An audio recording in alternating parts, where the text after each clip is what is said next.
আগামী ২৯ মার্চ আংশিক সূর্যগ্রহণের ঘটনা ঘটতে যাচ্ছে।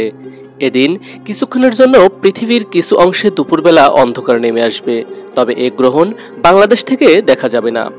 সূর্যগ্রহণটি বাংলাদেশ সময় দুপুর ২টা ৫১ মিনিটে শুরু হয়ে সন্ধ্যা ৬টা ৪৪ মিনিট পর্যন্ত স্থায়ী হবে। এটি একটি বলয়াকার সূর্যগ্রহণ। সেদিন চাঁদ সূর্যের পুরো অংশ ঢেকে ফেলবে না, বরং চারপাশে একটি বলয়ের মতো আংশিক দৃশ্যমান থাকবে। এবারের সূর্যগ্রহণ ইউরোপ, উত্তর আমেরিকা এবং আফ্রিকার কিছু অঞ্চলে দৃশ্যমান হবে। বাংলাদেশ সহ দক্ষিণ এশিয়ার দেশগুলো থেকে এটি খালি চোখে দেখা যাবে না। এই সূর্যগ্রহণ চৈত্র মাসের কৃষ্ণপক্ষের অমাবস্যা তিথিতে ঘটবে।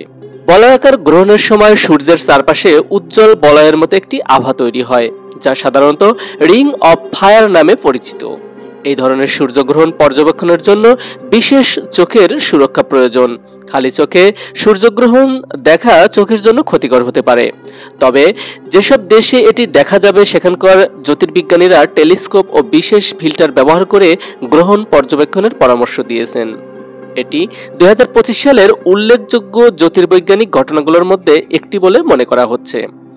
উল্লেখ্য, চাঁদ যখন পরিভ্রমণরত অবস্থায় কিছু সময়ের জন্য পৃথিবী ও সূর্যের মাঝখানে এসে পড়ে, তখন পৃথিবীর কোনো দর্শকের কাছে সূর্য আংশিক বা সম্পূর্ণরূপে কিছু সময়ের জন্য অদৃশ্য হয়ে যায়। এ ঘটনাকে সূর্যগ্রহণ বলা হয়। অমাবস্যার পরে নতুন চাঁদ ওঠার সময় এ ঘটনা ঘটে। পৃথিবীতে প্রতি বছর অন্তত ২ থেকে ৫টি সূর্যগ্রহণ পরিলক্ষিত হয়। এর মধ্যে ০ থেকে ২টি সূর্যগ্রহণ পূর্ণ সূর্যগ্রহণ হয়।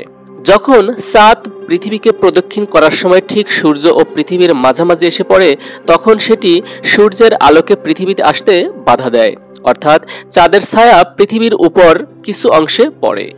এ ঘটনাকে সূর্যগ্রহণ বলা হয়। এ সময় সূর্য, চাঁদ ও পৃথিবী একই সরলরেখায় অবস্থান করে। সূর্যগ্রহণ বিভিন্ন রকমের হতে পারে, যেমন আংশিক, পূর্ণগ্রাস, বলয় এবং হাইব্রিড সূর্যগ্রহণ। এখন একটি প্রশ্ন জাগতে পারে, সেটি হলো সূর্যের ব্যাস চাঁদের থেকে প্রায় ৪০০ গুণ বড়। তারপরেও চাঁদ কিভাবে সূর্যকে পুরোপুরি ঢেকে ফেলতে পারে? কারণটি সহজ। চাঁদ সূর্যের তুলনায় ছোট হলেও এটি পৃথিবীর ৪০০ গুণ কাছে অবস্থান করে, সেজন্য পৃথিবী পৃষ্ঠ থেকে চাঁদ ও সূর্যকে প্রায় একই আকার দেখা যায়। চাঁদের কক্ষপথ খানিকটা উপবৃত্তাকার। এটি যখন পৃথিবীর সবচেয়ে কাছে আসে, তখন পৃথিবী থেকে চাঁদের দূরত্ব হয় ৩.৬৩ লক্ষ কিলোমিটার। যখন পৃথিবী থেকে সবচেয়ে দূরে থাকে, তখন পৃথিবী থেকে চাঁদের দূরত্ব হয় ৪.০৫ লক্ষ কিলোমিটার। চাঁদ ও পৃথিবীর মধ্যবর্তী দূরত্বে সবচাইতে বেশি হলে তাকে বলে অভূত, এবং চাঁদ ও পৃথিবীর দূরত্ব সবচাইতে কম হলে তাকে অনুভূ বলা হয়।